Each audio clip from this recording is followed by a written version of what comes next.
রাজ্যের ক্ষমতার পালাবদলের পর থেকেই একের পর এক দুর্নীতির অভিযোগ নিয়ে সরব হচ্ছেন সাধারণ মানুষ। দীর্ঘদিনের জমে থাকা ক্ষোভ যেন এবার বিস্ফোরণের রূপ নিচ্ছে। সরকারি প্রকল্পে কাটমানির অভিযোগ, টাকা ফেরতের দাবি, আর সেই দাবিকে ঘিরে উত্তাল জনরোষ। শেষ পর্যন্ত পরিস্থিতি এমন জায়গায় পৌঁছলো যেখানে রাস্তায় নেমে ক্ষোভ উগরে দিলেন বিক্ষুব্ধ মানুষ। অভিযোগ, দীর্ঘ আলোচনার পর বিক্ষোভকারীরা অভিযুক্ত তৃণমূল নেতাকে একটি দোকান থেকে ধরে এনে জুতো পেটা করেন। এরপরে এই মুহূর্তের মধ্যে উত্তেজনা চরমে ওঠে, আর সেই ঘটনার ভিডিও ছবি ঘিরে শুরু হয়েছে নতুন করে রাজনৈতিক চর্চা।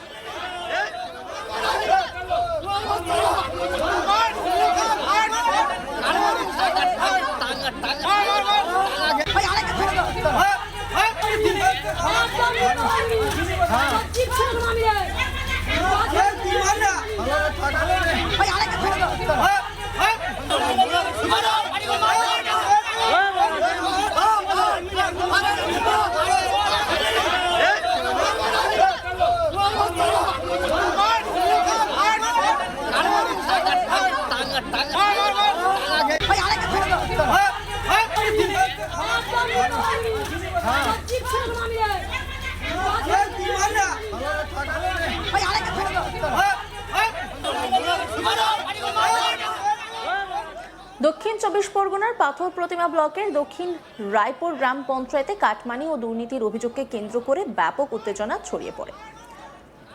অভিযোগ, আবাস যোজনা সহ একাধিক সরকারি প্রকল্পের সুবিধা পাইয়ে দেওয়ার নামে সাধারণ মানুষের কাছ থেকে কাটমানি নেওয়া হচ্ছে। দীর্ঘদিন ধরে সেই অভিযোগের সুর চড়লেও এবার অর্থ ফেরতের দাবিতে গ্রামবাসীরা একজোট হয়ে বিক্ষোভে সামিল হন। অভিযোগকারী সুমতি, তিনি কি বলছেন শুনব। আমার বাড়ি থেকে উনি একদিন খবর দিয়েছিল, ওনার দিলীপ মন্ডল। উনি আমার বাড়ি খবর দিয়েছে, ও মামা সেই মামা এক্ষুনি বাইরে বেরিয়ে এসো। আমার বাবার কি হয়েছে বলে, এক্ষুনি আনন্দদা বলেছে ২০,০০০ টাকা এক্ষুনি পাঠালে তুলে দিলে তবে তোমার সম্পূর্ণ ঘরটা দিয়ে দেবে, সম্পূর্ণ টাকা কোন মেরে দেবে। আমি ওর বাবা বলেছে তুমি ২০,০০০ টাকা দাওনি, ২০০০ টাকা দাও, যখন সম্পূর্ণ টাকাটা ঢুকাবে তখন ২০০০ টাকা দেওয়া হবে। দিলীপেরও বলা হয়েছে, ওনারও বলা হয়েছে। ওনার মানে অনন্ত মণ্ডল না, ওই দিলীপের বলা হয়েছে, আমাদের কোথার বলা হয়েছে, দুজনের মুখোমুখি আমি বলি এই কথাটা।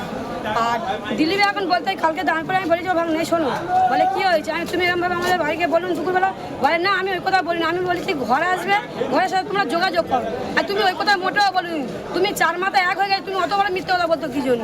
হ্যাঁ, বা তুমি কিরম ধরনের জালিয়া মেয়ে ছেলে, তোমার আমি চিনি, আর তুমি কিরম ধরনের তোমারও চিনি, তুমি কি আমার কথা বলতো না, আমি দেখে নেবো আমি বলতে। অনন্ত নিয়েছে ওনার দোকানে। কত টাকা? অনন্ত ২০,০০০ টাকা নিয়েছে, আমার মদ আমি নিজে গুনে দিয়েছি। কি জন্য? ঘরে সম্পূর্ণ ঘর দিয়ে দেবো। তা ঘর পেয়েছেন? না, ওই ১ লটারি টাকা দিয়েছে। তারপর পাননি? টাকাটা কেন দিলেন? হ্যাঁ, টাকা কেন দিলেন? না বলেছে আমাদের লোভ জায়গা দিয়েছে, বলে এক্ষুনি তোমার নামে ঘরে এসে এক্ষুনি ২০,০০০ টাকা দিতেই হবে। ওই জন্য আমরা সেই আশা দিয়েছি, আমি বাচ্চা কাচ্চা নিয়ে আমি থাকি ভাঙা ঘর ধরে, যাতে আমার ঘরটা হয়ে যায়। আজকে তাকে তো ধরলেন, জিজ্ঞেস করলেন কি বলছে? আমি বলি তুমি তাকে খবর দেবো কি জন্য? বলে না, তা আমি খবর দেবো না। খবর দেবো কি জন্য? তো কালকে আমি দোকানে গিয়েছিলাম ওনার, আমি পঞ্চায়েতে ১ মাস ভোর আমি হেঁটেছি, যেই থেকে আমার টাকা দিয়েছে। বলছে বলে ওই অনন্তদা তুমি এরকম আমাদের ২০,০০০ টাকা নিয়েছো, ঘর দেবে বলে কই ঘরটা করে দিলে না তো। এবং দাঁড়িয়ে আমি আছি, ওনাদের আরেকজন মেম্বার আছে রবিজিৎ, সে বলতো অনন্তদা তোমার বুথের লোক এসছে, তুমি কি বলছো বলো, তুমি দেখা করো। সে এরকম খবর পেয়ে করতে করতে মুখটা উঁকি মেরে দেখলো, আমার দেখে মতরে মুখটা আড়ান করে নিল। আমি তুমি মুখ আড়ান করে নিচ্ছ কি জন্য? তুমি টাকা খেলে তুমি মুখ আড়ান করবে কেন? ঘরটা মতো দাওনি তো। হ্যাঁ, তখন বলতে বলে সে পরে দেখা হবে, পরে দেখা হবে। আজকে কি বললো? আজকে তাকে ধরলেন আপনি, আজকে কি টাকা দেবে বললো? আজকে কিছু বলে বলছে আমরা গেছিলাম, আজকে কি যে দেবো বা দেবো নি কিছু বলে। পুলিশ কি তাদেরকে সরিয়ে দিল? আমি মাঝে মাঝে আমি ৩ আমি সকালে মেরেছি, শুধু বলে আমি মেরেছি, ওখানে কান্তানের নাম ধরে নিয়ে এসেছে করে। আর তুমি তোমার ছেলের মাথায় হাত দিয়ে বলো, আমার এমন বলতেছি আমি ছেলের মাথায় কি আছে? আমি সত্যি কথা বলেছি, ছেলেকে ছেলের মাথায় কেন হাত দেবো? তুমি তোমার ছেলের হাতে মাথা বলো, তুমি ভগবান পর্যন্ত মানো না, তুমি ভগবান ছিঁড়ে যাচ্ছ, আগা থেকে মাথা বলো তুমি ছিঁড়ে যাচ্ছ, তুমি ভগবানের কি বিশ্বাস করো তুমি? স্থানীয় সূত্রের দাবি, দীর্ঘক্ষণ আলোচনা চললেও কোনো সন্তোষজনক সমাধান না মেলায় ক্ষোভ আরও বাড়তে থাকে। এরপর বিক্ষোভকারীদের একাংশ অভিযুক্ত তৃণমূল নেতা অনন্ত হালদারকে একটি দোকান থেকে বাইরে নিয়ে আসেন। অভিযোগ, তাকে প্রকাশ্যে জুতোপেটা করা হয়। ঘটনাকে কেন্দ্র করে এলাকায় উত্তেজনা দ্রুত ছড়িয়ে পড়ে এবং পরিস্থিতি ক্রমশ নিয়ন্ত্রণের বাইরে যেতে থাকে। শুধু অনন্ত হালদারই নন, অভিযোগ অনুযায়ী তৃণমূলের অঞ্চল সভাপতি সুশান্ত দাস, যিনি কিরণ নামেও পরিচিত, উপপ্রধান এবং আরও কয়েকজন পঞ্চায়েত সদস্যের উপরও বিক্ষুব্ধ জনতার একাংশ চড়াও হন। তাদের লক্ষ্য করে ধাক্কাধাক্কি, মারধর এবং গণধোলাইয়ের অভিযোগ ওঠে। এই ঘটনায় সুশান্ত দাস আহত হয়েছেন বলেও জানা গেছে। পরিস্থিতি আরও অবনতির আশঙ্কায় দ্রুত ঘটনাস্থলে পৌঁছে যায় ঢোলাহাট থানার পুলিশ হস্তক্ষেপ করে, অভিযুক্তদের বিক্ষুব্ধ জনতার হাত থেকে উদ্ধার করে নিরাপদ স্থানে সরিয়ে নিয়ে যায়।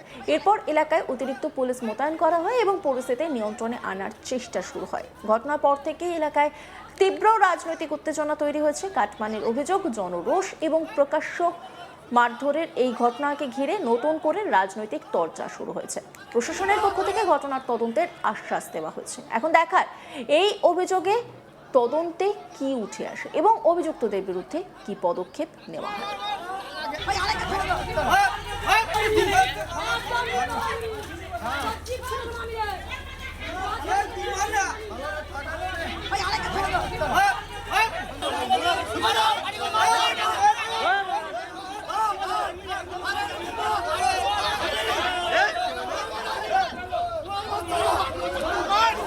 অভিযোগকারী কে বলছেন শুনবো।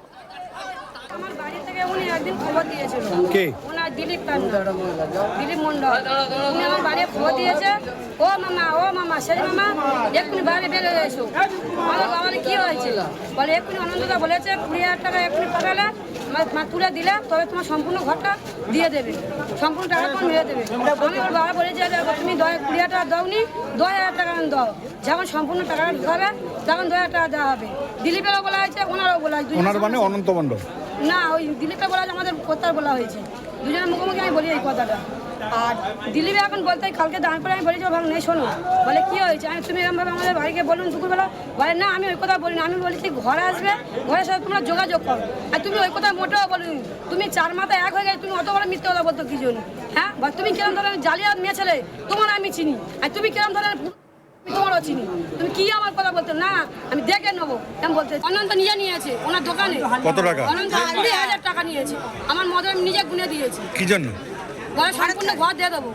তাও ঘর পেয়েছেন? না, ওই 1 লটারি টাকা দিয়েছে।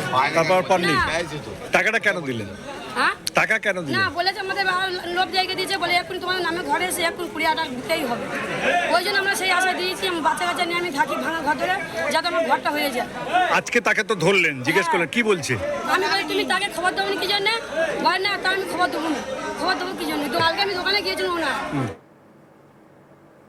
অন্যান্য খবরে আপডেটের জন্য অবশ্যই নজর রাখুন আজ তাক বাংলার ইউটিউব স্ট্রিমিংয়ে। লাইক, কমেন্ট, শেয়ার এবং সাবস্ক্রাইব করতে ভুলবেন না।